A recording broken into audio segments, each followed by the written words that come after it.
Ray's own brother dragged him into a legendary dungeon like he was an extra luggage. My man got downgraded from older sibling to a family mule in one lifetime. I am Ray, and my only goal is to steal the throne from every single one of these so-called geniuses who looked the other way. Let me rewind.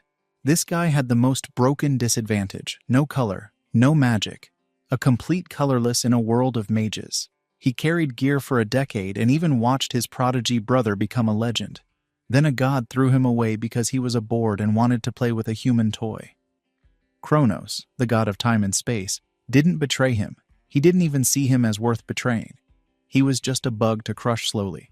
So he tortured him for fun, killed him, then rewound time just to kill him again differently. Got bisected, burned to ash, crushed into paste. Hell, one time probably got melted by divine boredom. And let me tell you, that god's rewind power became nothing but a curse, making him live his own death over and over.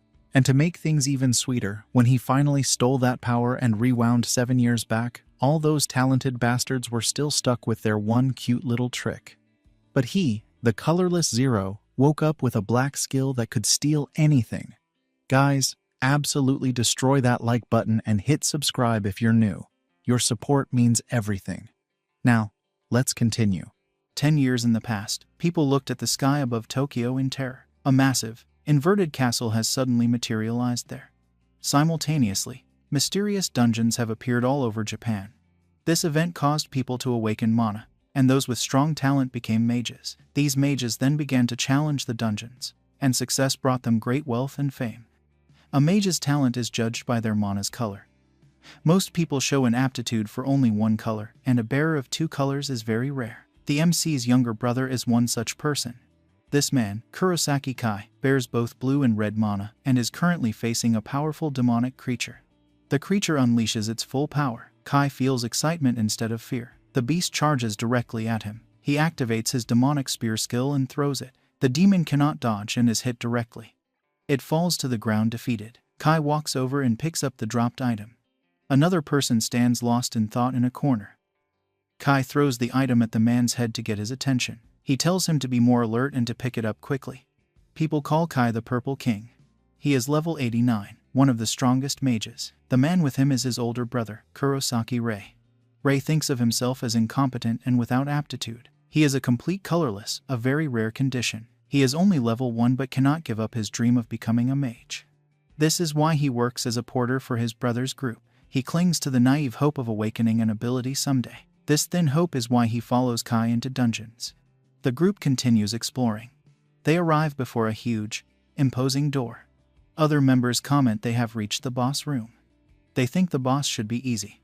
The party passes through the door and surveys the room. A single being stands ahead. It is Kronos, the god of time and space, with an unknown level. Kai pays no serious attention. He gets excited and says, "The boss does not look like much." He prepares his demonic Morty skill and launches it. Kronos calmly retrieves a sword from a subspace. He uses it to repel the attack completely and with ease. He shows no reaction. This frightens Kai, who does not understand how his attack was blocked. Kronos releases an intense pressure with his gaze. Kai feels this pressure and is terrified. He cannot move. A single attack from Kronos hits Kai directly. The force smashes his head completely. The others are horrified to see the Purple King defeated so easily. Ray sees his brother eliminated and begins to panic. He tries to understand what is happening. He looks at Kronos and wonders if Kai was really defeated. The other members try to run in fear. Kronos attacks and eliminates them all. Ray falls to the ground, unable to believe it. Kronos calls out to Ray and laughs. He wants to know if Ray is a complete colorless. Ray clenches his fist tightly. He thinks it is not over because he has achieved nothing. He grabs his sword and stands up, trembling. He thinks he cannot die here. Kronos comments that he finds it interesting, and nobody dares to face him. Ray tries to remain calm and keeps thinking he cannot give up. The boss does not care. Kronos states he will test Ray. He strikes with a powerful attack without giving him time. The attack destroys the right half of Ray's body. Ray cannot believe he is so severely injured. He can do nothing to defend himself. Kronos comments that he went a little too far. He uses his rewind skill. Ray returns intact to a moment before his injury. He does not understand what happened. He wonders if he was healed. The boss prepares another attack and launches his flames of despair. A huge wave of flames comes toward Ray. While Ray tries to think, Kronos comments he will give him time to think. The god laughs and wants to know what the boy will do. Ray looks behind him and sees the sword Kronos created earlier. He knows his own attacks will not work. He believes the boss's own sword could have an effect. He runs to it, grabs the sword, and prepares for the flames. He realizes the blade can dissipate them. He charges at Kronos. While advancing, his body begins to burn from the heat.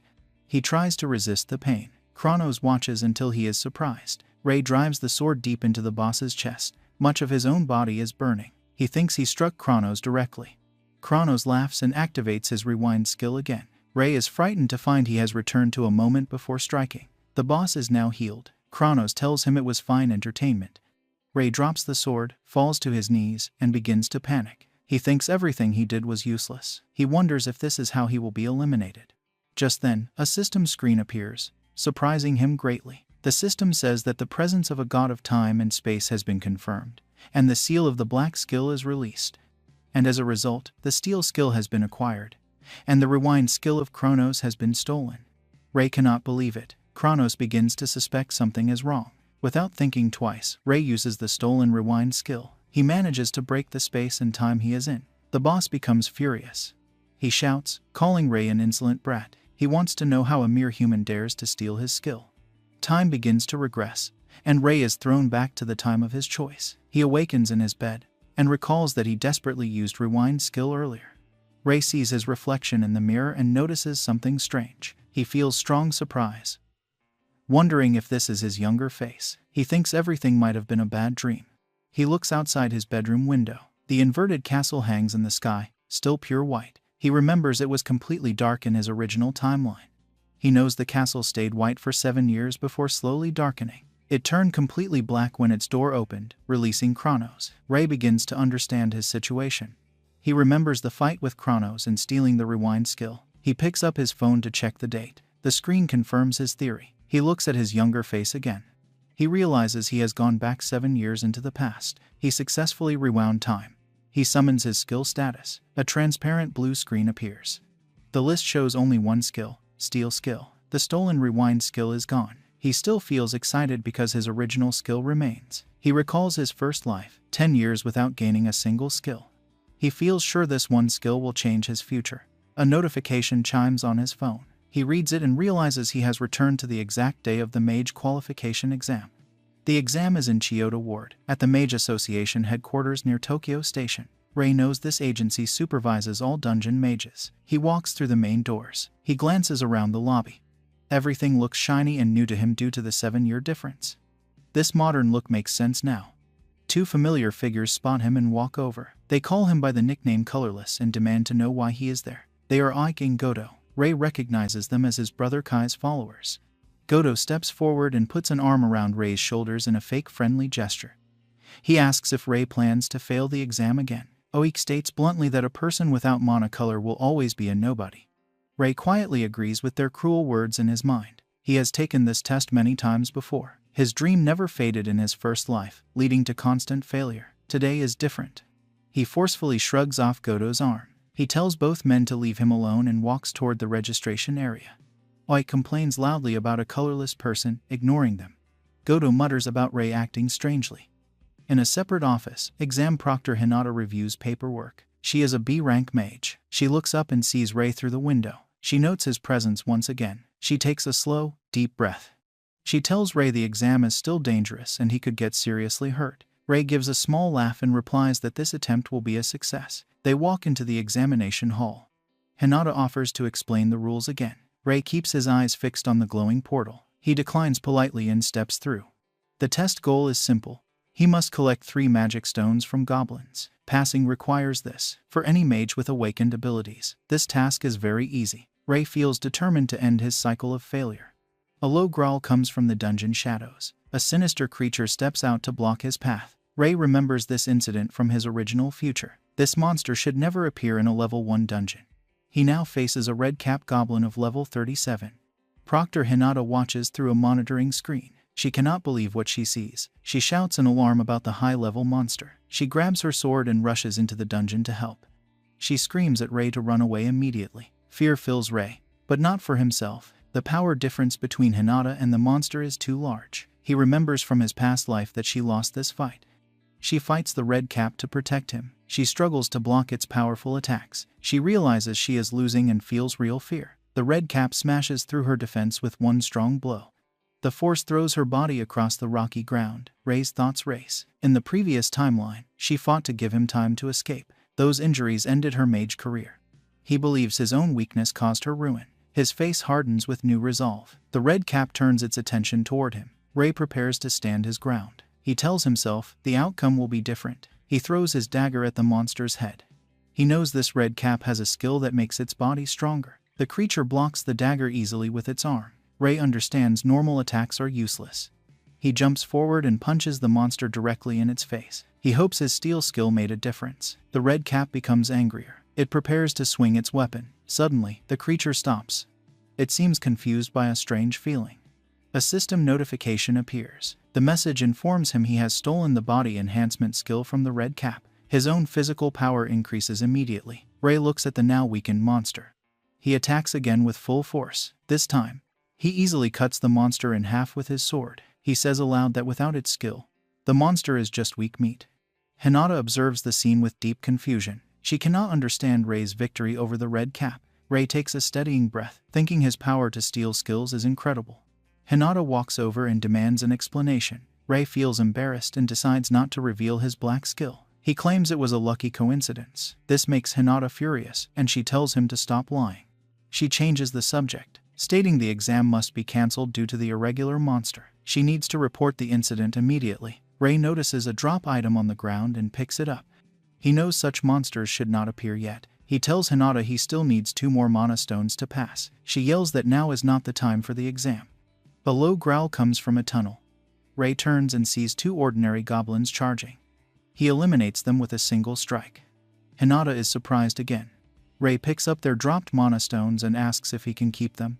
She is left speechless.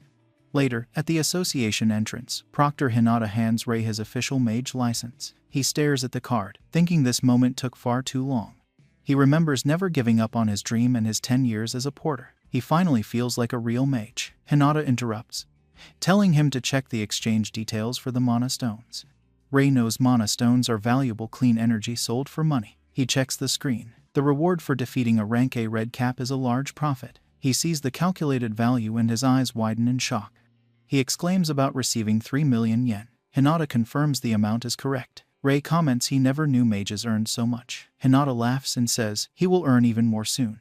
While she laughs, Ray remembers an important task. He tells her he has a personal request. They go to a reserved training area with a practice dungeon portal. A scanner confirms his reservation. He thinks he could never have dreamed of a solo dungeon before. He remembers the original timeline where Hinata was hospitalized after fighting the red cap. He feels glad she is now safe and believes he can change the future. A magical force suddenly grabs him from behind. A mana hand skill restrains him. The person demands to know what he is doing. The figures are Goto and Aik. They accuse him, a colorless person, of having the guts to face a solo dungeon and breaking rules. Ray states clearly he passed the exam and has permission. Goto tells him to stop talking nonsense. Aik grabs Ray's head and furiously demands he show his abilities. Ray channels his power while thinking. He knows Aik's ability creates a physical mana hand. His own stolen body enhancement might not break free. He devises a new plan. He plants his foot and jumps forward, headbutting Aik in the face and injuring his nose. The system notifies him he successfully stole the mana hand ability. The magical hand dissipates. Both Aik and Goto struggle to understand. Without hesitation, Ray activates his stolen mana hand and grabs Oike with full force. Oike sweats and asks if Ray really awakened abilities. Goto charges at Ray, telling him not to get excited. Goto prepares his fireball skill as he approaches. Ray activates his extreme body enhancement and uses his enhanced body to dissipate the fireball completely. Goto cannot believe his attack was neutralized. Ray takes advantage of the opening. He charges at Goto and lands a solid punch, throwing him hard against a wall. Oik is even more surprised to see Ray also has a body enhancement skill. The 2 defeated men watch Ray unleash his power and wonder if he is a 2-colored mage. Ray takes a deep breath and tells them no. He channels a new power into his hand. The system notifies him he stole Goto's fireball ability. Ray holds a flickering fireball in his palm, making it clear to both men they forgot to mention he now has one more ability. Goto stares in shock, unable to believe Ray might possess a 3rd mana color, something unheard of. Ray prepares and launches a fiery attack. Goto jumps aside to avoid it. Oik realizes the mana hand restraining him is gone. Ray prepares another fireball and asks if they wish to continue. Oik and Goto share a frightened look, then turn and run, begging for forgiveness. Ray sighs in relief. He thinks his brother Kai will come after him if he learns of this. Kai, level 50, treats him with contempt. Ray knows another threat looms. A dangerous dungeon soon to be unlocked. He faces the practice dungeon entrance, concluding he must raise his level urgently. He enters the portal. He remembers level is the foundation of strength, allowing new skills and more mana. Controlling mana is more important than having it. An explosion happens in front of him. A level 38 flame mage appears. Ray prepares his fireball, barely controlling it. The flame mage prepares a more powerful version. Ray understands the level difference impacts even the same skill. The flame mage launches a volley of fireballs without warning. Ray counterattacks with his own. Some collide, but several head for him. He jumps aside to avoid them. He positions himself, thinking a direct fight is impossible. A new strategy comes to mind. He jumps toward the flame mage, remembering a universal combat rule. After using a skill, there is always a brief opening. He activates body enhancement. He knows he has only about 2 seconds while the opponent is defenseless. He delivers a powerful punch to the flame mage's face, sending it flying backward. The system notifies him he successfully stole the fireball skill. The flame mage stands up quickly and tries to use its skill but becomes confused when it fails. Ray prepares his newly enhanced fireball. He knows stealing a skill leaves the opponent unable to use it briefly, making them less intimidating. He does not waste the opportunity. He unleashes his fireball, and a wave of flames engulfs the monster. More system notifications appear. He leveled up 4 times from that victory. He concludes defeating higher-level monsters grants massive experience, which is normally very difficult. With his skill steal, everything becomes easier. Another notification states he is now level 12. Ray clenches his fist with determination. He looks down a dark passage and decides his goal is to reach level 30. He battles every monster he encounters, moving from fight to fight without rest. His level increases steadily. He pauses to check his status. He leveled up incredibly fast, but is only at level 27. He thinks this slowdown was expected, as leveling becomes harder when stronger. To reach level 30, he must seek higher level monsters. After more time in the dungeon depths, he reaches the deepest part. He stands before a large, ornate door to the boss room. He thinks the boss inside is the perfect opponent. He opens the heavy door and enters. The boss, a level 45 skeleton demon, waits inside with several level 30 imps. Ray prepares for a difficult battle. All monsters are higher level than him. He thinks stealing their techniques might give him a chance. He does not want to waste time. He immediately charges at the main boss, jumps, and prepares a body reinforcement enhanced punch. His fist strikes an invisible barrier before hitting the skeleton demon. Ray is surprised and jumps back to safety. He thinks this was expected. Getting close is not easy with a mana barrier in the way, and skill steal is useless against it.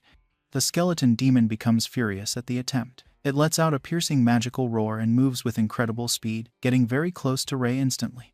Ray dodges to the side at the last moment to avoid its sharp claws. He then thinks he has no choice but to execute his new plan.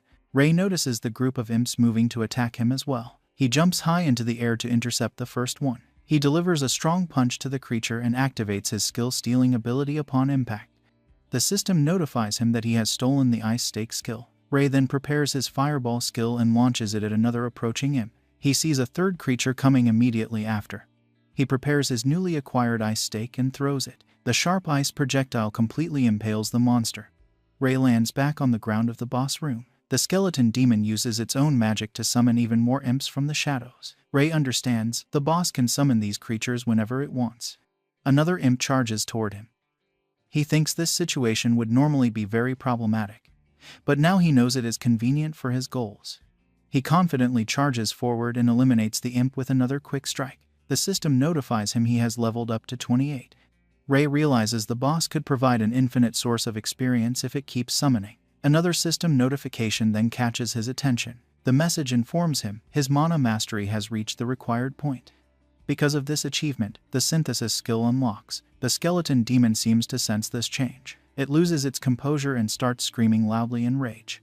Ray prepares his Ice Stake skill in one hand and his fireball skill in the other. He activates his new synthesis skill and begins fusing the two elements together. He jumps toward the boss, channeling all his power into a new form. He attacks using the newly created Fire Spear skill. The skeleton demon reacts by using its mana barrier. A powerful clash happens between the two forces. The boss's mana barrier begins to crack under the pressure. Ray manages to break through it completely. He uses his body enhancement skill next. He delivers a powerful punch directly to the skeleton demon's face. The boss becomes dazed from the strong blow. Ray thinks the magical protections are now gone. Without thinking twice, he delivers his fire spear strike at the exposed monster. The spear of fire completely burns the skeleton demon. The boss drops a large mana stone upon its defeat. The system notifies Ray that he has leveled up several times, reaching level 33. Ray thinks about his synthesis skill, an advanced technique that combines different skills to create stronger ones, usually usable around level 30. He picks up the valuable drop and sits for a moment to rest. He admits to himself he had doubts about winning. A new system message states the required level was reached. The limit for skills acquired through skill stealing has now increased. The available skill slots increased to 5. Ray feels happy about this development. He thinks things will become even more convenient. After some time, he leaves the dungeon and returns to the agency entrance. He hands in the mana stone from the skeleton demon. Proctor Hinata looks very impressed. She expresses great surprise, asking if he really defeated the skeleton demon alone. She becomes even more shocked to learn Ray is already at level 33 after just one day. Ray feels embarrassed and comments he believes it was just luck. Hinata becomes a little suspicious. She states that leveling past 30 in a single day is not simple luck and is beyond normal understanding. Ray only gives an awkward laugh in response. The proctor emphasizes that with his current level, he can become a rank B mage immediately. Kurosaki Kai arrives at the agency at that moment. He seems surprised to see his brother there. He asks with arrogance if his brother is really a rank B mage, adding he does not think a mere little dog could achieve such a feat. Ray feels very angry hearing these words. Kai then tells Proctor Hinata that Ray is incapable of using a single skill. He reminds her Ray is completely colorless and demands to know if she is truly claiming his brother is now rank B. Hinata replies she is not making that claim directly. She states instead that Ray defeated a red cap and the skeleton demon alone. Kai does not like hearing this and gives his brother a very nasty look. He demands to know if the story is really true and throws a powerful punch at his brother. The force causes a magical explosion at the agency entrance, frightening the people around. However, the punch is completely blocked by a sudden, glowing mana barrier. Ray stands unharmed behind it. He laughs and tells his brother he needs to be more careful, as that was dangerous. Proctor Hinata shouts at Kai. She tells him firmly to stop causing trouble at the association. Kai tells Ray it seems true he has awakened some skills. Ray confirms this is the case. Kai makes it clear that having one skill is no reason for excitement. He begins channeling his immense purple mana to emphasize his point. He states he will see for himself if Ray is truly capable. Hinata becomes very worried by this declaration. She shouts to ask if Kai is really planning to fight inside the building. Kai explains that if his incompetent brother reached rank B on real merit, a test would not be a problem. He directly asks Ray if the skills used to reach rank B were all lies. Ray clenches his fist tightly in response. He thinks refusing his brother's challenge would only delay the inevitable problem. He states aloud that he already understands and accepts. Kai does not like this defiant attitude and calls Ray a damn insolent person. The two brothers move to a dedicated training arena within the association. Ray thinks carefully, knowing he must be cautious of Kai's greater mana control. He cannot let his guard down. At level 33, his combo is limited to 3 skills. Kai is level 50, with a combo of about 5 skills. Relying on numbers alone means defeat. Ray must reduce that gap. Ray strikes first with Ice Stake. Kai counters with Fireballs. The skills collide, causing an explosion. Kai is surprised to see Ray charge through the smoke using body enhancement. Kai notes the yellow mana, commenting Ray is a 2-color wielder. Ray calculates Kai's mana. After a 4th skill, he should have mana for only 1 more. Ray prepares skill synthesis, creates a fire spear, and charges. Kai observes the merged blue and red mana, suggesting Ray might be a 3-color mage. A sinister smile appears. Kai launches a basic fireball that slams Ray into the ground. Ray is frightened and confused. His synthesized skill lost to a basic 1. Kai states they exist on different levels. He prepares fireball again and shouts for Ray to dance, launching several rapid fireballs. Ray runs to avoid them. While running, he throws another fire spear. Kai counters with a basic fireball that neutralizes the spear and continues forward. Ray erects a mana barrier, but Kai's fireball breaks it and throws him down again. Kai laughs. He makes a dismissive gesture, telling Ray to bow his head and beg forgiveness. Ray sweats, knowing he cannot win with his current skills and mana. He remembers his life of submission but feels a new resolve. He stands with defiant confidence and shouts he will not bow. Kai states he understands and says Ray wants to learn the hard way. He activates Overclock on his fireball, consuming huge mana to double his control capacity. He creates 10 large fireballs simultaneously, declaring this the true power of a king. Ray feels intrigued. He recognizes this dominant strength and knows Kai temporarily uses absurd mana. Yet, Ray shouts a warning that he was waiting for this specific skill. Ray charges directly at his brother. Kai laughs and calls him an idiot for trying to dodge midair. He launches all 10 fireballs toward the airborne target. Ray activates his mana hand technique instantly. He throws the magical hand at the ground far behind him instead of at Kai. Kai cannot believe his brother used another skill mid-maneuver. Ray thinks 10 consecutive attacks are worthless if he can avoid them. He knows his brother still has a cooldown period. He uses the mana hand stuck in the ground to pull himself rapidly through the air, changing direction to land behind Kai. He turns quickly and plants his foot firmly. He lands a powerful punch directly in Kai's face. He knows Kai is defenseless in the brief moment after his large attack. The punch throws Kai hard onto the ground. The system notifies Ray he successfully stole the overclock skill. Ray thinks with his brother's strongest skill taken, Kai has nowhere to run. Kai tries to stand up, shouting insults. Ray feels surprised. Kai will continue fighting. Kai becomes truly enraged and states his clear intention to eliminate Ray. He creates an ice stake and combines it with a fireball's flames. This synthesis creates his powerful demonic spear skill. Ray cannot believe what he sees. He recognizes this as one of the strongest purple skills. He wonders if his brother learned it so early. He has no time to think as the attack comes straight for him. He jumps aside at the last second to avoid it. Kai does not care about the miss. He prepares 2 more demonic spears immediately. Ray realizes he only landed a hit earlier because his brother underestimated him. Now the serious Purple King is far beyond his reach. Ray jumps back quickly to avoid the spears. He does not realize his movements have backed him to the arena's edge. He is now cornered against the wall. Kai makes it clear he has not reached his limit yet. He asks if Ray understands that fact. Ray sees no escape route. He uses his own fire spear skill as Kai throws another demonic spear. The 2 attacks collide in the arena's center. A huge explosion results from the impact. The force throws Ray hard against the wall behind him.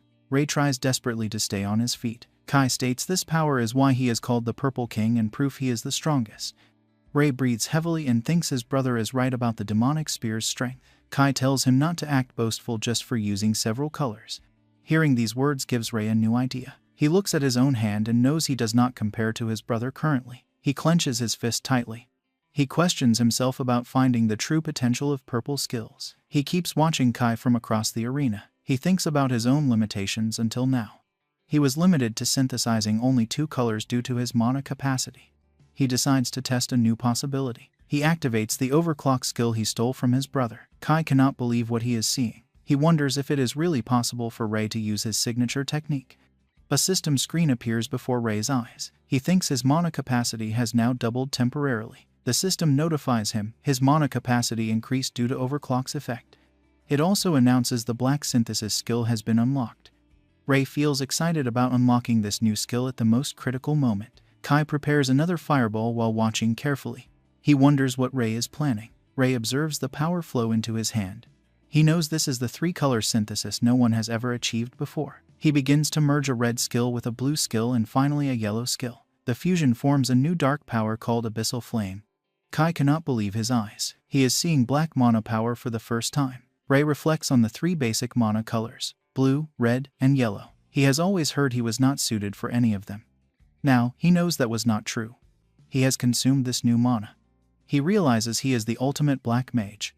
Kai feels deep worry as his brother charges forward. He launches another skill and shouts for Ray to stay away. Ray ignores the warning and moves directly against the attack.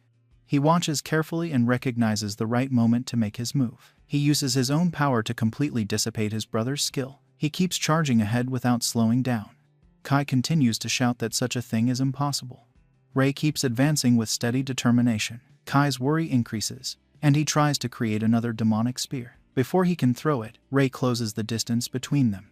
Ray prepares his Abyssal Flame attack once more. Both skills collide at close range. Kai cannot believe his powerful skill is useless against the black flames. Another explosion rocks the arena. Ray waits for the dust to settle after the blast. The air clears to show Kai fallen on the ground, defeated. Ray feels very exhausted from the effort. He falls to his knees, thinking he has finally defeated his brother. A system notification then appears. It informs him the Abyssal Flame skill is officially obtained through black synthesis. Ray considers the tremendous power he now holds. Proctor Hinata opens the arena door and rushes inside. She immediately asks Ray if he is okay. He feels a little embarrassed and replies that he is fine. Hinata expresses great surprise at what she witnesses. She demands to know what skill he has just used. Ray understands. He can no longer hide his true situation. He extends his hand and channels the new power. He comments that the skill appears to be a black one.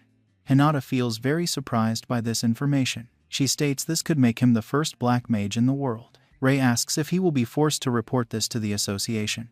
He expresses a desire to keep this power a secret if possible. Hinata becomes confused by his request. She emphasizes that hiding it means losing a great opportunity.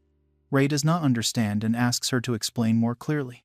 Hinata explains that the strongest mage of each color receives the title of king. Since Ray is the only black mage, he would be considered the Black King. Ray thinks about her words carefully. He finally says he is not interested in that title for now. He believes his level will not suddenly rise just by becoming a king. He looks over at his defeated brother on the ground. He asks Hinata if Kai will be okay. Hinata assures him Kai is a king and will recover quickly despite his injuries. She states she will still take him to the medical wing. Both of their phones receive an alert message at that moment. Ray cannot believe what he is reading. The alert is for a dungeon that appears at the west entrance of Ikebukuro Park. The recommended level is 70. Hinata also cannot believe the high-level alert. Ray knows the time has come because he remembers this event. This is the Ikebukuro dungeon from his previous life. Its recommended level is 70. Most kings are only around level 50 at this time. In the first week, they realize their weakness and abandon the dungeon. This abandonment is the starting point of a great tragedy. A dungeon break occurs when it is not conquered in time.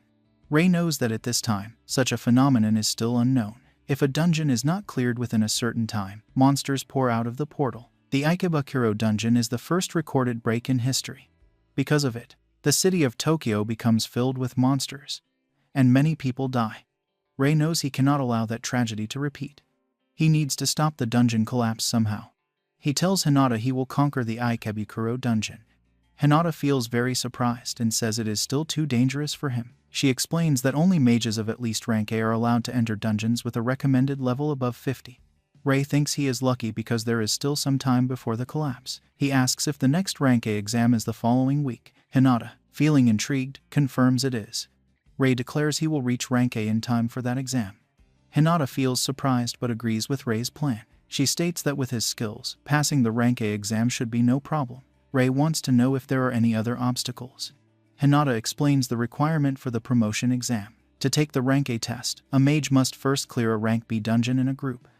This means Ray needs to find a party and clear such a dungeon within 1 week. Some time passes after this conversation. Ray feels completely devastated and without hope. He realizes he forgot all about Hinata's warning regarding forming a group. He checks the messages on his phone. Several people have replied to his inquiries, all asking why they would join a complete colorless. Ray thinks the news of his supposed lack of ability has already spread widely. He knows he has only 1 week to explore an uncharted rank B dungeon. He believes clearing it alone would be very difficult. He takes a deep breath, wondering what to do next. He then hears someone shouting at another person nearby. A woman stands with 2 friends, speaking very rudely to a 4th person. The woman tells the other girl she will make her work hard. Ray watches the 3 of them bullying the other and wonders what is happening. The woman states she allowed the girl to join their party because she heard she was a 2-color wielder. She says the girl's fire skill is complete garbage. The girl, named Ichinos, offers an apology. Ray stands up from his seat. He feels uncomfortable watching this scene because he was treated the same way not long ago. The woman continues being rude. She tells Ichinose she is nothing but dead weight on the team. Ray feels a shock upon hearing the name Ichinos. He remembers that in the future, this girl becomes known as the Scarlet Queen, a very powerful mage. Currently, she is still considered incompetent. He never imagined she suffered this kind of treatment from her own group. Ichinos pleads with the woman. She says if she is kicked out of the group, she cannot cover her sister's medical expenses. She shouts that she will do her best next time.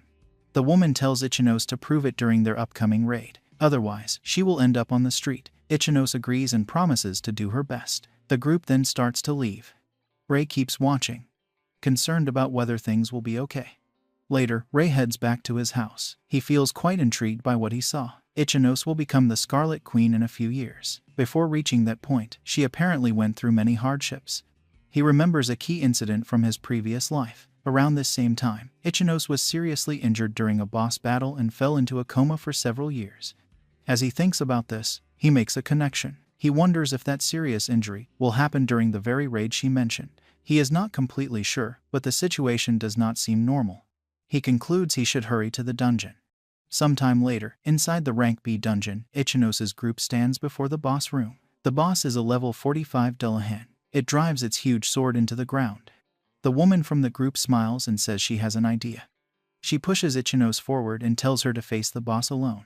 Ichinos feels terrified. She states there is no way to defeat a Dullahan alone. The woman replies that if that is the case, Ichinos should pack her bags and leave the group. Ichinos says no and that she will try. The woman says she hopes Ichinos gives her best, asking if she will do all this for her little sister. Ichinos becomes thoughtful but soon turns to the boss. She replies that she understands. Ichinos trembles all over but still prepares her fireball skill. She throws it at the Dullahan. The attack has no effect on the creature, which just stands still. Ichinos becomes very worried seeing her skill fail. The Dullahan jumps high into the air and comes down, striking its attack on the ground. The strong impact throws Ichinos far away. While lying on the ground, she sees the boss coming for her. The Dullahan approaches to strike a final blow. Ichinos closes her eyes, thinking she truly is useless. Someone arrives, shouting while using the extreme body enhancement skill. Rei appears and prevents the attack. Ichinos feels very surprised while Rei throws the Dullahan hard against a wall. He then turns to her and asks if she is okay. Ichinos' group watches Rei from a distance. Their leader demands to know who he is. She knows the Dullahan is a heavy-type monster, yet Rei threw it with one blow. She becomes frightened and urgently wants to know his identity. The Dullahan stands up and lets out a piercing roar. Rei thinks this was expected. As his blow was not enough to defeat it, he observes Dullahan and notices its armor has a reinforcement ability. Normal attacks cannot penetrate it. He charges forward and dodges the boss's attack. He plans to steal its ability to nullify the armor. He uses his skill absorption technique. The skill fails to activate on the Dullahan. Rei receives a blow that throws him backward. Ichinos asks if he is okay. Rei replies that he is fine, stating he blocked it with his sword. He realizes Dullahan's armor is merely an external part. He needs to touch the creature's inner body to steal the skill. The Dullahan raises its huge sword for a powerful attack aimed at Rei. Rei shouts for Ichinos to stay back. He activates a magic barrier, blocking the creature's strike. The shockwave is so great it throws the two other party girls away. Their leader activates her skill and launches an ice stake. The Dullahan counterattacks, completely destroying the ice stake. The woman cannot believe it and is hit by the attack. She is thrown hard against a wall. Rei sees the ice stake fail. He prepares his skill synthesis. He needs a skill that will surpass Dullahan's reinforcement power. Ichinos is very surprised to see Rei using black mana. Rei prepares his attack as the Dullahan does the same. The boss attacks first, its blow going straight for Rei. Rei waits for the attack to get closer. He immediately uses his Abyssal Flame skill, completely dissipating the Dullahan's strike. Due to its power, the black flame continues toward the creature. The Dullahan is hit head-on. Its armor begins to crack, and a huge explosion happens around it. With nothing left to do, the Dullahan is defeated and drops an item before disappearing. Ichinos is very surprised. Rei defeated the Dullahan with one blow. She observes him and thinks he is amazing. She thanks him for saving her life. Rei says he is happy to see she is fine. He picks up the dropped item. He thinks he managed to save Ichinos from her destined coma. The group leader stands up and shouts, demanding to know what is happening. She feels apprehensive, thinking the boy is really strong. She gives a sinister smile, thinking the dungeon reward should be hers. She approaches them and tells them to wait. She makes it clear the reward goes to the person who registered for the dungeon. She demands Rei hand over the mana stone. Ichinos asks her to wait, stating Rei saved everyone. Rei emphasizes he does not mind giving her the drop, but in exchange, he wants Ichinos to be part of his group. This request leaves both Ichinos and the leader confused. Rei smiles and looks at Ichinos. He stresses he only wants this if she agrees. The group leader starts laughing, saying she was worried about his demand. She states she accepts his request. She puts her hand on Ichinos' shoulder and asks if she accepts. Ichinos feels hesitant but replies she is in his care from now on. The leader quickly grabs the mana stone from Rei's hand. While leaving, she comments she never thought she would get so much money from dead weight. Rei does not like her comment. Knowing who Ichinose will become, he can hardly wait to see the leader's face when it happens. Ichinose thanks Rei for the invitation. Rei becomes embarrassed and apologizes for making her leave her group so suddenly. He wants to know if she is sure everything is okay. She replies she is just a burden. She is surprised when Rei says it is okay. He extends his hand and tells her she will become much stronger than those who just abandoned her. Ichinose asks Rei if she will really become strong. Rei nods to imply yes. He then explains that before going to the dungeon, he saw her at the association and overheard her entire conversation.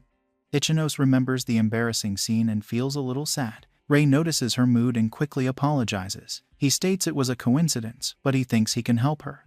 He says this and extends his hand to her once more.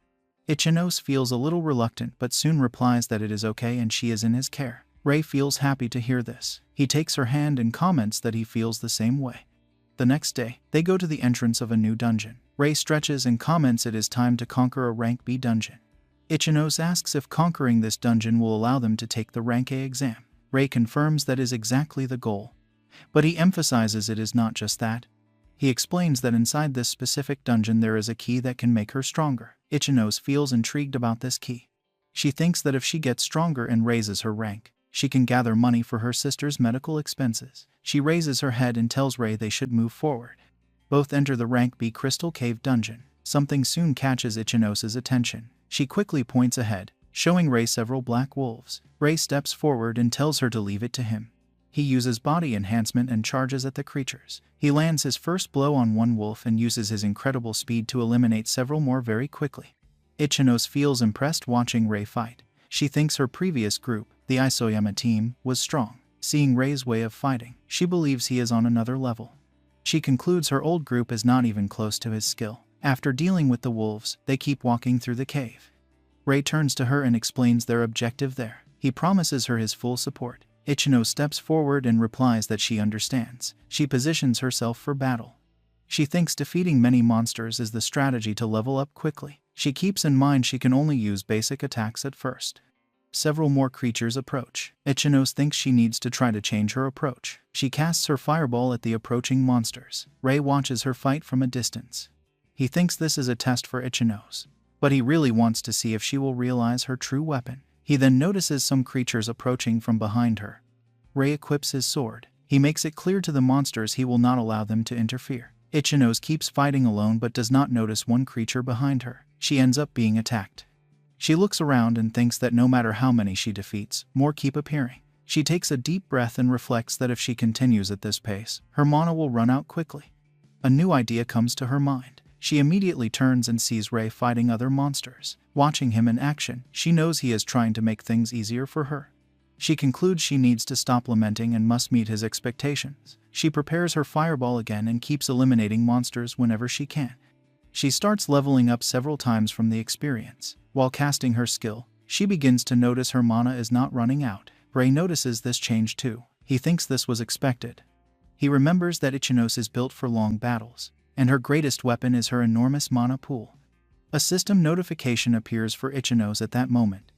She feels very surprised by what she sees. The system notifies her that the skill furnace has been unlocked.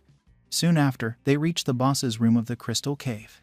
The boss is the Great Slime, a level 52 monster. Rei steps forward and charges at the creature. While striking his attacks, he shouts for Ichinose to use the skill she just unlocked. Without hesitation, she activates Furnace, and her body becomes enveloped by an intense flame. She feels very surprised by this and wonders if this is really her power. Rei watches her and thinks about the Furnace skill. It increases the firepower of her abilities in exchange for a high mana cost. He knows this suits Ichinose perfectly because of her huge mana reserves. Ichinose casts her fireball ability, now intensified by the Furnace, and it is an instant kill. Rei feels very impressed with her new power. He thinks she is even more incredible now. He knows that with her tremendous mana combined with Furnace, she will definitely become the Scarlet Queen. Rei tells her that she did a great job. Ichinose says she was very surprised at first, then laughs and makes it clear this is all thanks to him. They then leave the dungeon, and Ichinose comments they finally completed the condition to participate in the Rank A exam. Rei replies yes. He thinks that finally it is time for his promotion, and he will achieve it no matter the cost. On the day of the Rank A promotion exam, Proctor Hinata explains the process will first evaluate each candidate's combat potential before simulated battles. Rei feels he has finally reached this crucial test and knows he must pass to become a rank A mage. While walking through the agency, Rei tells Ichinos it is almost time. She replies they will both do their best. He emphasizes the initial evaluation of potential. Someone arrives and states they never imagined an incompetent like Ichinos would take the exam. Ichinos is startled to see it as Demon Isoyama and her group. Ichinos wants to know what she wants, but Rei steps forward. He makes it clear his friend would never lose to someone who sends another person alone to the front line. Isoyama does not like that comment. She says Rei can say whatever he wants and turns to emphasize her group has the best members, unlike Ichinos. She introduces Aono Yuri, stating neither Rei nor Ichinos will ever defeat her. Rei feels surprised, wondering if this is the Aono Yuri from his past life. He remembers she once completed a very difficult dungeon alone without realizing it, making her name well known. He thinks her ability should be around rank A currently. Aono Yuri quickly approaches Rei. She calls him and comments he seems interesting. Rei feels a little surprised. Ichinos notices and asks if something is strange. Aono Yuri hears Rei's name and feels intrigued. She asks if he is Kurosaki Kai's brother, having heard the Purple King was defeated by someone. She points at Rei and asks if he was the one. Rei thinks she is very well informed. Ichinos cannot believe what she heard and asks her friend if it is true. Aono Yuri turns away, saying she does not care about that. She emphasizes it is not as if Rei could defeat her. She leaves, stating a rumor is circulating about the Purple King maybe not being a real match. Rei smiles and thinks Aono is a very intriguing person. Later at the training field, an examiner explains the evaluation will use an artificial golem made with a special, strong stone. Everyone should give their best. He calls Kurosaki Rei first. Rei approaches, and the golem enters battle mode. Rei prepares his fireball. Some people laugh, wondering if he will use fire magic against a golem. While charging, Rei knows ordinary fire magic cannot defeat it. He dodges the golem's attack and prepares skill synthesis. He unleashes a fire lance. It hits the golem in the head, opens a large hole, and makes it fall. The examiner confirms the golem's destruction. The people who laughed cannot believe it, wondering if it was a two-colored attack. Aono Yuri states Rei fused fire with blue mana to increase his fire magic's power. Next, Ichinos is at the mana evaluation. The examiner asks her to put her hands on a crystal to assess her mana quantity. Isoyama comments Ichinos should be ashamed. After placing her hand, Ichinos releases an incredible amount of power. Isoyama and the others are left open-mouthed in disbelief. Isoyama starts thinking Ichinos must be cheating, unable to believe she has that much mana. The simulated battle test begins soon after. The examiner announces the first battle is between Ichinos and Isoyama. Ichinos takes a deep breath to focus. Isoyama thinks she will show everyone Ichinos is a fraud. The instructor shouts for them to start. Isoyama wastes no time and casts her ice stake magic. Ichinos waits for the attack to get closer. She prepares her fireball and throws it at the ice stakes.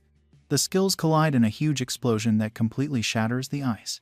Isoyama is shocked. She states she never expected Ichinos to have such firepower and demands to know what is happening. Ichinos does not want to prolong things. She prepares her fireball again, which scares Isoyama. Ichinos casts her skill, but Isoyama uses her magic barrier to block. Isoyama shouts for Ichinos not to underestimate her while blocking. She thinks Ichinos is an idiot because her attack is too simple and plans to wait for her to finish before counterattacking. However, the attacks keep coming without stopping. Isoyama finds it strange and wonders why Ichinos has not stopped. Rei watches his friend fight. He knows once Ichinos with her massive mana starts an attack, a simple magic barrier will not stop her. Ichinos intensifies her attacks. Isoyama's magic barrier starts to crack and soon breaks completely. This forces Isoyama to run to avoid being hit. Explosion debris hits Isoyama's head hard and knocks her out. The instructor announces Ichinos as the winner. She feels very happy to have defeated Isoyama. Rei goes to her and congratulates her, highlighting it was a beautiful battle. Ichinos, feeling excited, comments this is too good to be true. She wishes Rei good luck. Someone then approaches. Rei thanks her and sees who his opponent will be. The instructor shouts for Kurosaki Rei and Aono Yuri to get ready. Rei comments that his simulated battle opponent is Aono Yuri. He thinks the fight will be very interesting. Aono points her finger at Rei. She asks if there is a reason for him to take the exam because he seems more prepared than other participants. Rei states he has something very important he needs to do. He gets serious and makes it clear that is why he cannot lose. Aono becomes thoughtful but soon smiles. She releases her power and states she is very strong, asking if Rei knows this. Rei grabs his sword and replies, he knows very well but still wants to win. Aono comments she already expected that and thinks he is an interesting person. The instructor shouts for the two to start the battle. Aono uses her skill and states she will attack first. She launches her ability at Rei. He tries to defend himself by countering the strikes. While defending, he thinks her mana conversion is a rare skill that allows free manipulation of mana. He notices an attack from above and quickly jumps aside to avoid it. Aono laughs and states he did well to dodge. Rei does not care and charges at her. She states she cannot allow him to reach her so easily and launches more attacks. Rei uses his magic barrier to block them and delivers a counterattack, but she dodges. Rei tries to take advantage of her being in the air. He uses his skill synthesis and throws his fire lance. Aono creates a shield with her mana conversion and blocks the skill. Upon landing, she comments that was close. Rei thinks her defense is flawless and she is as strong as expected. Ichinos feels very apprehensive, watching the fierce fight. Aono prepares another skill and launches it, asking Rei what he thinks. Rei has to run to avoid the attacks and thinks this is a real problem. Aono asks if Rei thinks he can defeat her by running. She fires her skill again in his direction and states it is checkmate. Rei uses extreme body enhancement and counters all the incoming attacks. Aono watches closely and realizes he uses body enhancement. She gets very excited and starts smiling. She states it is the first time she has seen someone with 3 colors of mana. She makes it clear she can also use body enhancement. After using the skill, she creates a mana blade and states they will settle this. She quickly advances and appears right behind Rei, ready to strike. Rei turns at the last moment and repels the blow. He thinks she is very fast. Aono does not care and starts delivering several consecutive attacks with her mana blade. Rei defends as best he can until she strikes with more force, forcing him to jump aside. Rei realizes her power is absurd. He moves very quickly close to her and grabs her arm. She states that was a terrible choice. Aono feels something strange and becomes confused.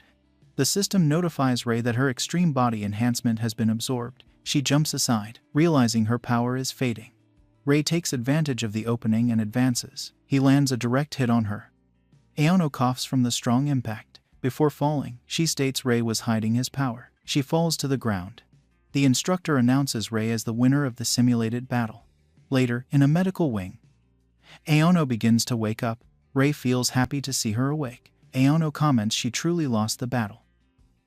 Rei emphasizes he did not expect her to be so strong. She asks if he is really about to brag about the promotion. Rei becomes serious and states he will be honest. He asks what she thinks about joining his group. Aono feels very surprised by the sudden invitation. Rei states, according to the battle result, she was also promoted to rank A. He emphasizes that to conquer the most difficult dungeons, he needs her power. Rei feels confused when he sees Aono laughing. She soon stops laughing and states he really is an interesting guy. She says it is fine, and thinks things may become more interesting if she follows him. They shake hands, and she states she is under his care. Just then, a strong tremor suddenly happens. Ichinos feels very frightened and wonders if it is an earthquake. Rei looks outside, and wonders if it is what he thinks it is. Elsewhere, Kronos, the god of time and space, who is still completely sealed, smiles and mutters the time has finally come. Back with Rei and his group, the strong tremor finally stops. Aya Ichinos wonders if it is really over. Rei keeps thinking about the earthquake. He remembers from his previous life that many tremors preceded the Ikebukuro dungeon's collapse. He knows they are now reaching the time limit for that catastrophic event. He also knows the dungeon's difficulty is unprecedented for this era. He tells Aya and Aono Yuri he has something important to say. After explaining the impending disaster, he remembers. Aya feels very surprised. She asks if he is serious about conquering the hardest dungeon on the peninsula with just the 3 of them. Aono Yuri asks if Rei suggests this because of the earthquake. Rei becomes serious and replies, yes. He explains his bad feeling, citing many recent reports about irregular monster appearances. He thinks it seems like a prelude to something more threatening. Aono states she is fine with any situation Rei decides to face and finds it an interesting challenge. Aya fills herself with confidence and promises to try her best not to be a burden. Rei breathes a sigh of relief and thanks them both. He declares they will conquer the Ikebukuro dungeon. The next day at the Mage Association, someone calls for Proctor Hinata. It is Rei and his group. Rei states they want to conquer the Ikebukuro dungeon. Later, in front of the dungeon entrance, Ano comments she is excited to face a dungeon with a recommended level above 70. Aya suggests it would be better to work with other mages. Rei says that is impossible because no rank A mages can be dispatched immediately. He states it would be nice if someone named Oikawa were there. Rei remembers from before his regression that Oikawa was the highest ranked mage in Japan and would be a great help. He knows if the dungeon collapses again, Kronos will appear. He needs to prevent that. He tells the two they should go right away. Aono raises her hand and asks a favor first. She wants Rei to call her by her first name, Yuri, finding her last name too formal. Aya thinks the same and asks Rei to consider it. Aya smiles and asks if they are not all friends. Rei likes hearing that and agrees. He calls out to Aya and Yuri to conquer the dungeon together. As soon as they enter, Rei notices a level 71 skull demon ahead. The creature quickly notices their presence. Rei prepares himself, thinking this is a boss monster elsewhere but a normal enemy here. He calls out to Aya and Yuri. The two immediately shout they are ready. The three charge at the creature. It creates a mana barrier. Rei uses his skill synthesis, knowing they must destroy the barrier first. He casts his fire lance and sees a single hit is not enough. He shouts for the other two to act. He jumps aside while Yuri and Aya prepare their skills. Their attacks clash with the skull demon's barrier and finally break it. Rei runs to take advantage and strikes the demon, defeating it. It drops a mana stone. Rei is happy they defeated the dungeon's first creature. He goes to his friends and compliments their timing. Yuri comments she has wondered about something since their fight. She asks how Rei can use so many skills. He feels a little surprised, but explains he has a skill called Skill Steal. They feel confused and ask for clarity. Rei says that just by touching an opponent, he can steal their skill. Yuri remembers their battle and understands now. Rei adds he already returned the skill to her. Aya is impressed, asking if he can really do that. She understands his plan better now. Rei calls for them to continue. Aya thinks that as long as Rei is there, they will be fine and she will not be a burden. The group keeps defeating creatures as they advance. They soon reach the boss room. Aya, feeling apprehensive, comments the ground's rumble is getting louder. She knows boss monsters are strong and worries if they will be okay. Rei states everyone's level rose on the way, so it should be possible. Aya agrees but stands still for a moment. She thinks it is true. Rei gets stronger after each fight and Yuri is getting used to combat. She knows she needs to support them. Suddenly, something crashes hard on the ground right behind Aya. Rei and Yuri turn around, scared. Something moves quickly toward Aya. With little she can do, she is grabbed and taken away. They shout in concern for her. The thing that took Aya is the enormous boss of the Ikebukuro dungeon, the level 89 Reaper. Rei feels very scared. He knows the boss should not be able to leave its own room. He wonders what is happening. Meanwhile, in his sealed domain, Kronos only grins. Yuri asks if Rei thinks this is something bad. Rei agrees the situation is critical but shouts they must save Aya no matter what happens. Meanwhile, in his sealed domain, Kronos observes events with interest. He notes that with his current limit he can only release such monsters and hopes Rei and others become his first victims. Back there, Rei shouts for Aya to hold on. She answers from within the tentacles that she is somehow okay, able to block attacks but not escape. She feels upset at being a burden. Rei notices the mana barrier she conjured around herself. He knows even her great mana has a limit. He observes her from afar and knows he needs his abyssal flame but worries about hitting her. He must find another way. He tells Yuri he will draw the boss's tentacles away so she can save Aya. Yuri agrees, stating she has no other choice. The two charge at the boss. It tries to strike Rei, but he dodges at the last moment. The destructive power of a normal attack frightens him. He knows he cannot afford a direct hit. After landing, a tentacle bursts from the ground toward him. Aya feels frightened for Rei. He uses his mana hand to grab a wall and pull himself sideways. Dodging it, he thinks that was too close. Yuri comments the distraction is enough. She jumps near Aya and strikes an imprisoning tentacle with her mana blade. Both Rei and Yuri feel surprised next. The boss uses a strengthening skill on one tentacle. The reinforced appendage forces Yuri to retreat. Rei goes to her and asks if she is okay. Yuri replies yes. Facing the boss together, she mentions something seems strange. Rei agrees. He thinks tentacle monsters normally have low defense and never have strengthening skills. The creature also leaving its room is abnormal. He truly thinks something is wrong. Kronos continues observing from his seal. Rei notices the boss preparing its next attack. He comments they have no time to think. Both he and Yuri defend themselves from the relentless tentacle attacks. Aya watches and thinks everything is her fault for always relying on Rei. She hits her barrier in frustration, knowing she needs to help. Yuri tries to apply more force but loses her mana blade. She states things are getting complicated. Rei starts to worry as both their mana pools near exhaustion. He looks at Aya and thinks things would be different with full mana. A new idea comes to him. He shouts for Aya to use her mana fusion skill. Aya feels confused. Yuri asks if that skill is not useless due to high mana cost. As they defend, Rei remembers from his past life that mana fusion was considered useless until a certain mage proved its value. That mage was Aya in his previous life. Aya thinks about mana fusion. She never used it, thinking it useless. But if Rei asks, she decides to believe him fully. She activates mana fusion without delay. Energy flows from her to Rei and Yuri. Yuri is surprised to feel her mana restoring. Rei feels excited. He knows mana fusion shares the user's mana and requires a huge pool to master. Aya is impressed she can share mana. Seeing her friends only defending, she knows it is not enough. She concludes her barrier is the problem.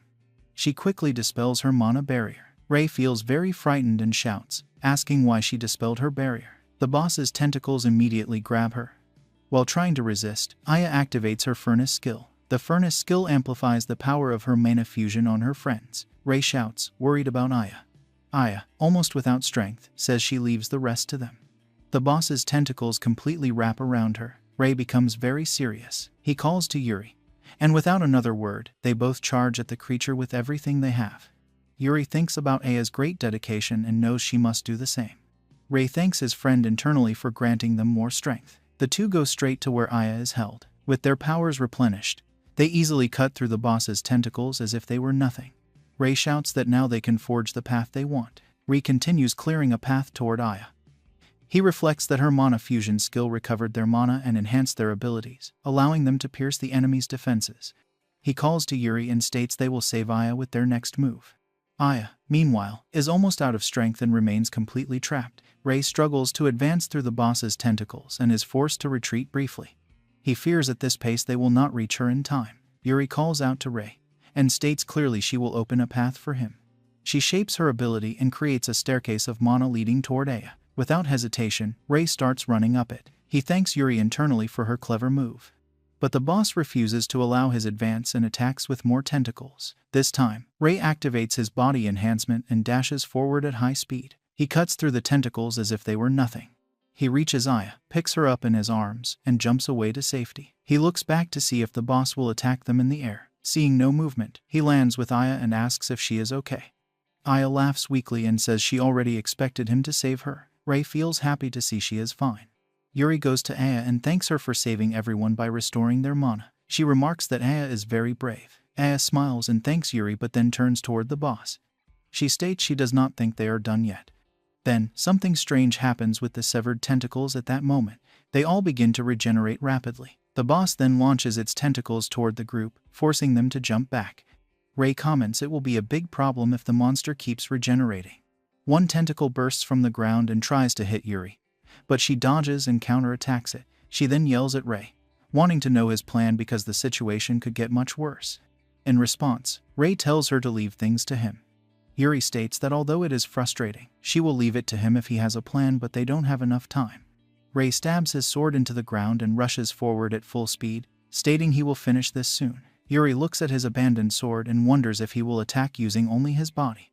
A tentacle attacks, but Rei dodges. He thinks the boss can regenerate even after being hit by his abyssal flame once. He activates his overclock skill, considering that doubling his firepower might work. He begins preparing his power and creates his abyssal flame. The boss does not stay still and lets out a huge roar. Rei waits for the right moment, and as soon as he sees an opening, he launches his abyssal flame at the creature. The Reaper becomes terrified seeing the powerful attack approach. Unable to do much, it is brutally struck, and a huge hole is blasted through its body. The boss is defeated and crashes hard to the ground. Rei breathes a sigh of relief, seeing his attack succeed. Elsewhere, Kronos feels very surprised to see his creature defeated. He never imagined the Reaper would be beaten. He becomes angry and, still observing them, decides to ensure none of them leave alive. Aya feels excited seeing Rei eliminate the creature. She does not notice something strange happening behind her. A strange dark power emerges from the defeated creature's body and rapidly advances toward the group. Rei senses something approaching and shouts for everyone to be careful. Rei comments it is coming from the defeated Reaper's body. Suddenly, the entire boss corpse begins releasing that strange dark energy. Rei shouts at everyone to run away immediately. He states he does not know what it is, but they must get out as fast as possible. They run from the strange energy chasing them. Ray ponders they have already prevented the dungeon from collapsing, and now he cannot die there. They see a light at the end of the tunnel and shout that it is the exit. The dark energy catches up to them. Aya, Yuri, and Ray become frightened, realizing they will not escape. Just then, a voice shouts for them to move aside, and a huge magic shield appears behind them, blocking and destroying the dark energy completely. Aya feels surprised. Ray looks to the side to see who it is. The man closes the barrier and laughs, stating they were almost attacked. Aya thanks him but asks for his identity. The man introduces himself as Oikawa Hikaru. Aya feels quite surprised to learn who he is. Oikawa asks if she knows of him. Aya tells Ray this is the person he mentioned before entering the dungeon. Ray confirms this and emphasizes Oikawa was the helper he wanted. He thinks Oikawa is currently stronger than any of them as a rank S mage. He remembers Oikawa was known as the Yellow King in his previous life. He reflects on Oikawa's barrier skill, believing it is truly powerful and prevented disaster. Oikawa explains that when he entered the dungeon, the situation looked bad, but he is glad he arrived in time. He states he was at another dungeon on a national request. Someone there informed him about the Ikebukuro situation. Ray feels intrigued about the informant but quickly remembers Proctor Hinata yelling at him for being reckless. He concludes it must have been her. Oikawa becomes serious and asks if Ray is the Purple King's brother. Ray feels surprised. Oikawa knows his brother and immediately asks if they are acquainted.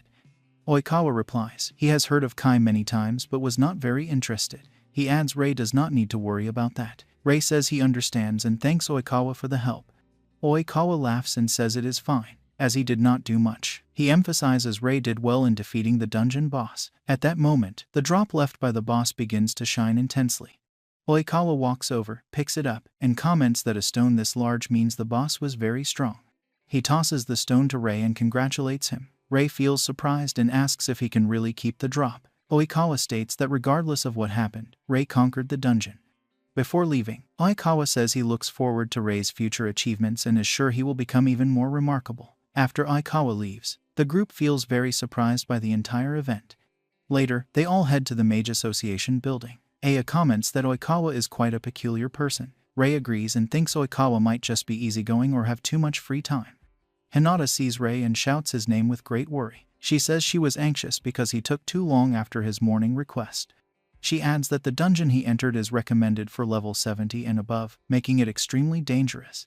She then changes the subject and asks about their conquest progress, wondering if they cleared the area near the entrance. Ray places the boss's drop on the counter and states they completely conquered the dungeon. Both Hinata and the other proctors are shocked seeing the drop. Hinata shouts loudly, demanding to know how that is possible.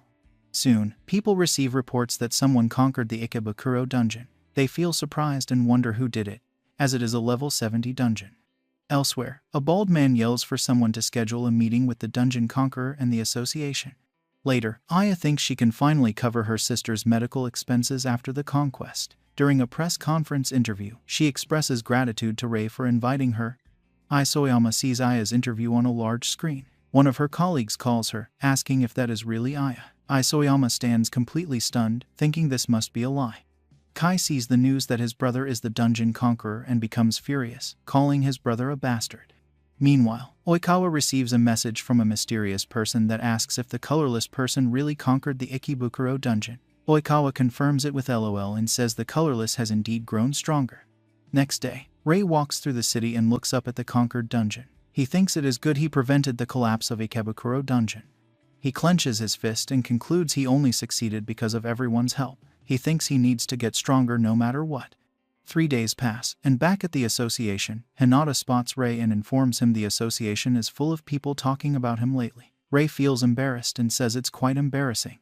He changes the subject and asks if she has something to tell him. Hinata states his group received a special request to conquer a certain dungeon. They feel surprised. Ray wants to know why. Since they just advanced to rank A, Hinata replies that their Ikebukuro conquest is likely the reason. She shows a document and explains dungeon explorations are usually requested by mages themselves, and the association only allows such requests to a limited number. Aya gets excited and says they must be counting on Ray's strength. Ray smiles awkwardly and says no, as he was not the only one requested. He turns intrigued and wants to know who the requester is. Hinata apologizes and says her superiors ordered everything to remain secret. Yuri states that since it is an interesting mission, She wonders why they cannot accept it. Rei emphasizes it is a request made through the association, so it does not seem suspicious. Hinata tells Rei that in addition to the request, a rank S mage will accompany them. The next day, everyone gathers at the designated meeting point. Rei says the mage accompanying them will meet them there. Aya wonders what kind of person it could be. They then hear someone calling them. It is Oikawa, who arrives and states they will be working together on the dungeon conquest. Everyone feels very surprised to learn Oikawa will be joining them. After everyone enters the dungeon, Rei states he never expected Oikawa to join them. Oikawa laughs and admits he knew from the start and wanted to surprise them. He adds, he is still excited because the whole world is paying attention to the conquest they will achieve together. Aya comments that Oikawa seems a very carefree person. Rei says that regardless, he knows Oikawa is a rank S mage. He calls to Oikawa, mentioning he heard about a complicated mechanism inside this dungeon. Oikawa confirms this, explaining the patrol team reported a wall of fire blocking the path. Aya feels intrigued. Hearing this, Rei wants to know how they will handle the situation. Oikawa begins showing off, stating his barrier skill will make the wall of fire nothing. Watching him brag, Rei thinks Oikawa seems friendly but wonders why he finds everything so easy. Oikawa emphasizes everyone will understand once they see him in action. He tells them to think of him as carrying them on a big ship. Something catches Rei's attention then. He sees several huge insects charging toward them. He shouts a warning to everyone about the monster wave approaching, stating they will have to fight.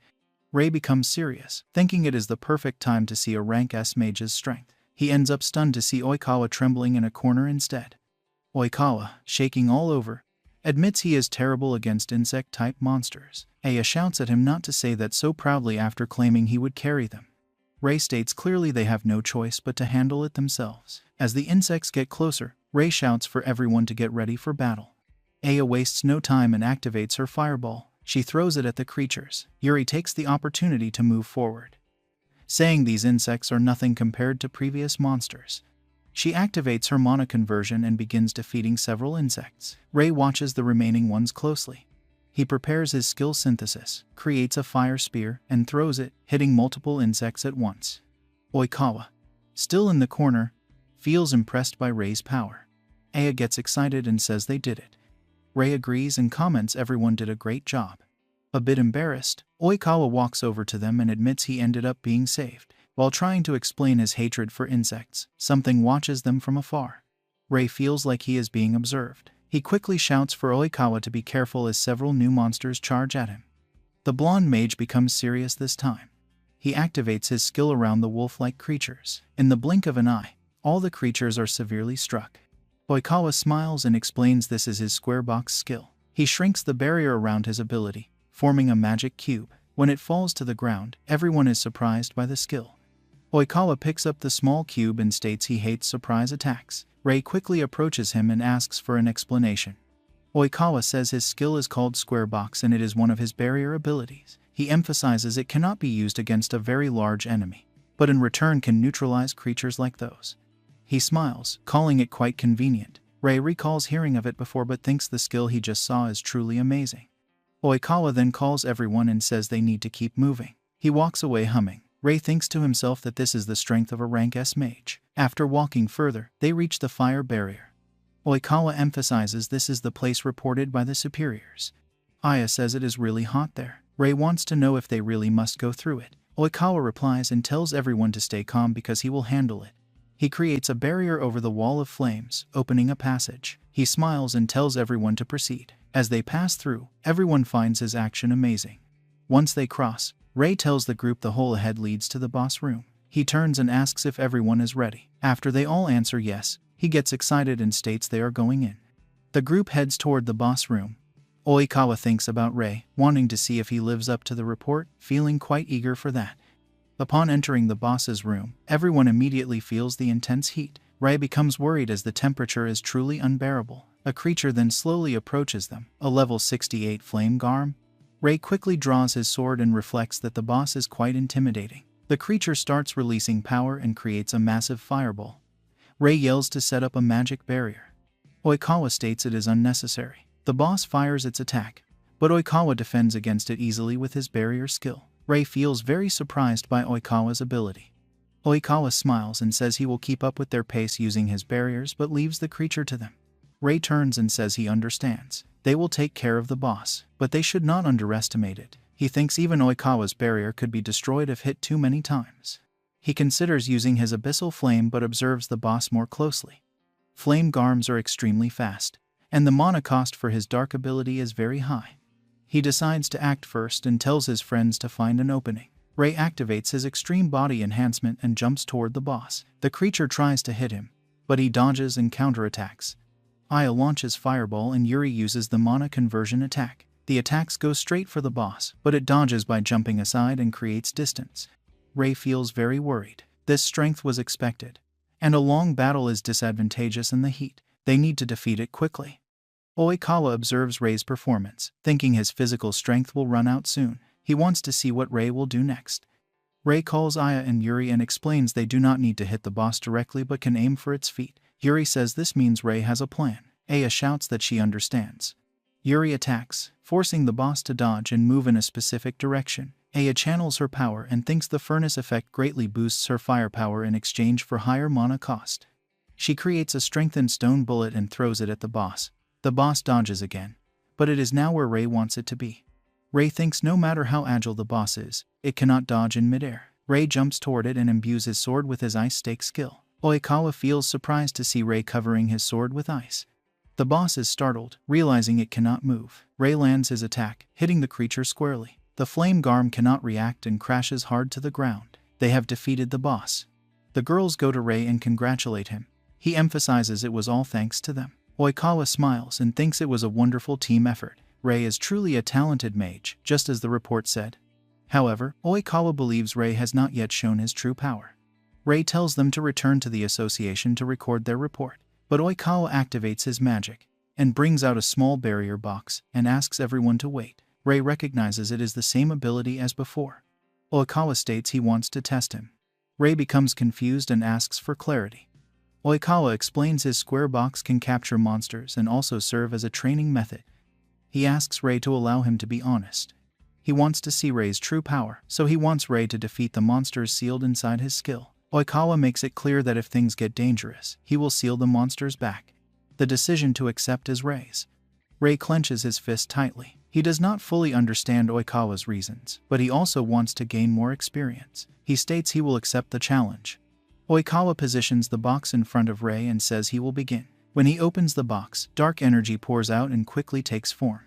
Rei feels intrigued. Oikawa knows the monster inside changes appearance based on the opponent's fear. He wonders what will appear, but just as the creature takes form, Rei becomes very frightened. The monster before him is the god of time and space, Kronos.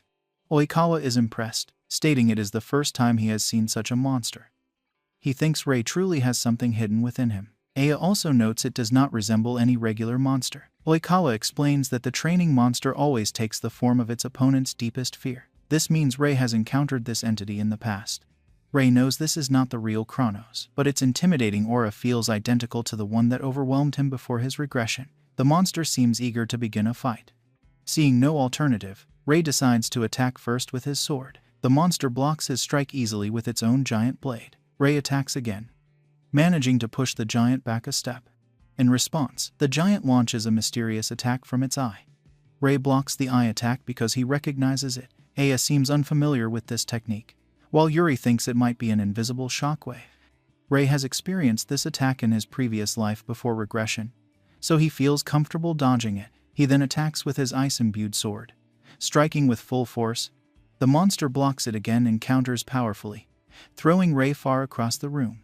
Aya calls out to him with great worry. Rei feels surprised. The monster can nullify his attack so completely. Aya tells Oikawa the situation is becoming too dangerous for a simple trial. Oikawa agrees and tries to pull the shadow monster back into its containment box. He finds he cannot. Yuri also becomes worried.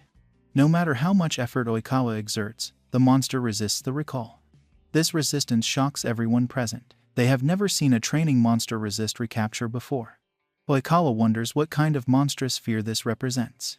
Seeing the situation escalate out of control, Aya and Yuri run to help Rei. Aya launches her Blaze Furnace attack, and Yuri uses her Mana Conversion attack. The monster counters both assaults easily and throws the girls away with force. Oikawa feels guilty for starting this and decides to take direct control. He restrains the monster with his specialized restrain skill, thinking it will hold. The monster breaks free again almost immediately. This second failure shocks both Rei and Oikawa. Oikawa thinks that if this continues, the monster will wipe out the entire group.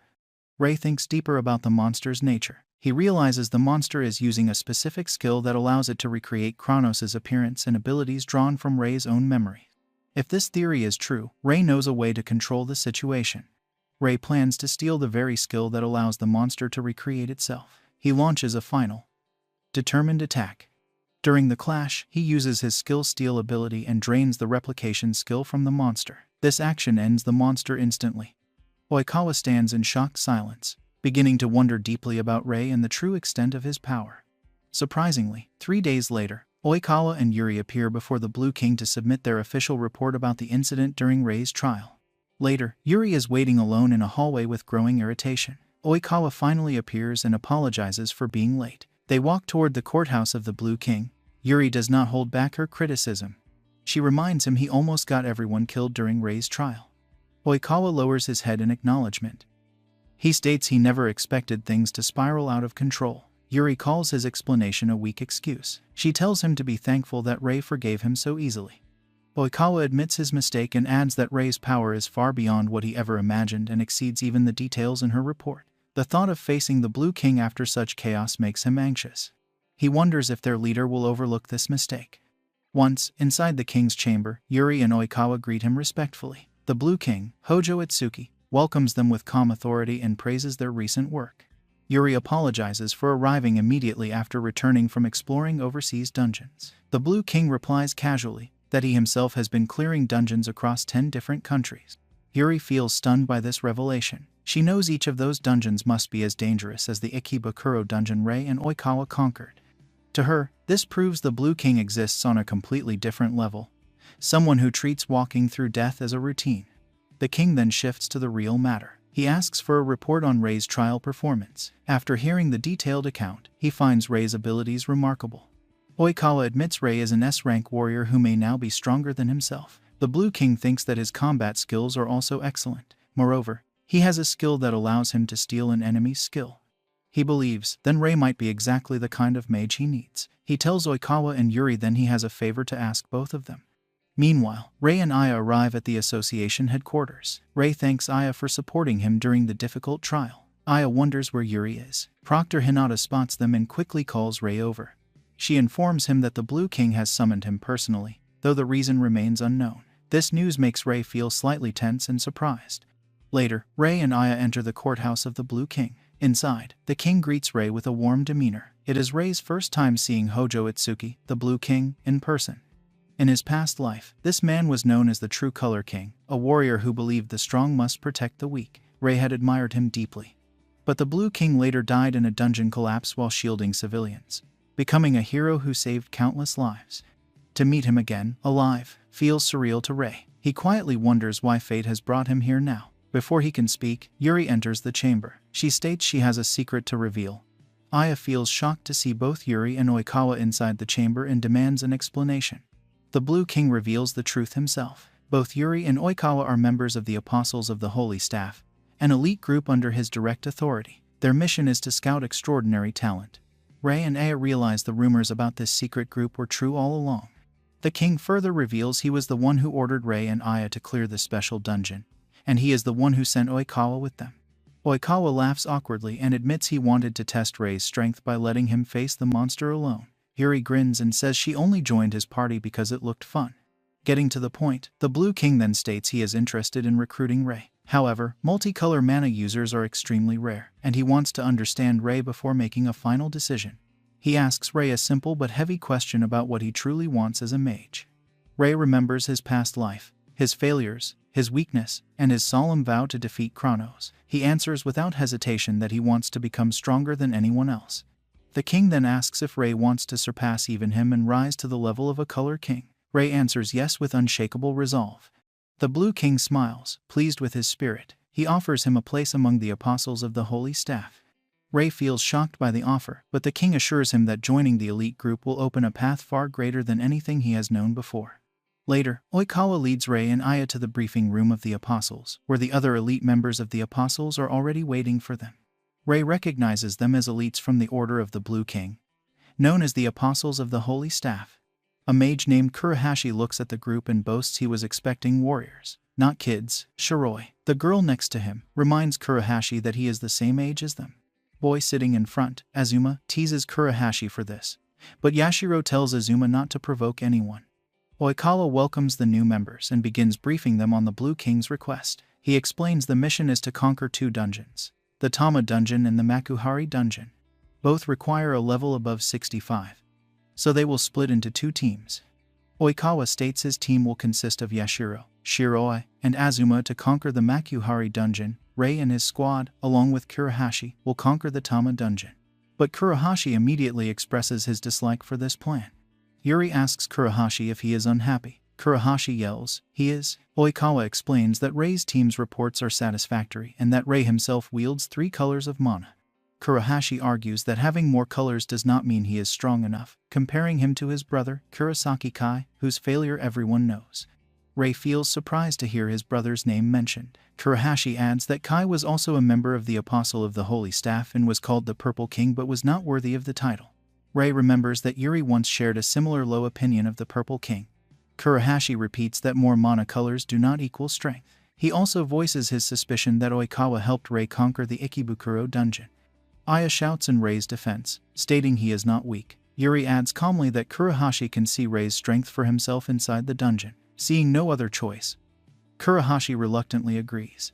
Yuri teasingly comments that Kurohashi is still weak when it comes to girls. Oikawa confirms the groups will remain as planned and motivates everyone to do their best. He tells Kurohashi specifically to witness Rei's true power in the dungeon. Kurohashi replies he will see it for himself. They leave the briefing room, and Rei thinks he must show his true strength to Kurohashi. However, he knows it is still not enough to face Chronos, and he needs more powerful comrades. Later, they reach the Tama dungeon, and once they are inside, monsters immediately begin approaching. Rei suggests they attack together. Kurohashi finds this strategy boring and instead runs excitedly toward the monsters to slay them alone. He attacks offensively with his red mana, thrashing every monster in his path. Aya is amazed by his display of firepower. And after clearing the first wave, Kurohashi laughs at Rei, telling him he cannot compete. He announces he plans to hunt all the monsters alone and tells Rei to just stay and watch. Rei sees this as a challenge and does not want to lose. He asks Aya and Yuri to wait and then also runs excitedly after the monsters. The girls decide to stay back and watch the boys perform. Rei also thrashes the monsters in his way. Kurohashi even compliments his moves. The girls watch from a distance, discussing how amazing it is that Rei is keeping up with Kurohashi's killing streak. Yuri explains that Kurohashi relies on brute strength and is not a team player, being less effective against human enemies. Plus, his attacks damage wide areas, which is why he tops the list for killing the most monsters. Yuri thinks that even in a scenario perfectly suited to Kurohashi, Rei is still managing to compete. After clearing all the monsters, the team reaches the outside of the boss room. Aya is amazed as it only took 10 minutes. Rei feels he was able to bring out more firepower while competing with Kurohashi, and he has never felt like this before. Just then, the door to the boss's room opens and the team enters. Aya suggests they focus on killing the boss, while Kurohashi thinks killing the boss will be easy for him alone. Rei senses a strange aura and looks up where the mysterious ugly-looking boss has appeared. And that is it for today. If you enjoyed this recap, don't forget to subscribe, hit the like button and drop your thoughts in the comments. Until next time.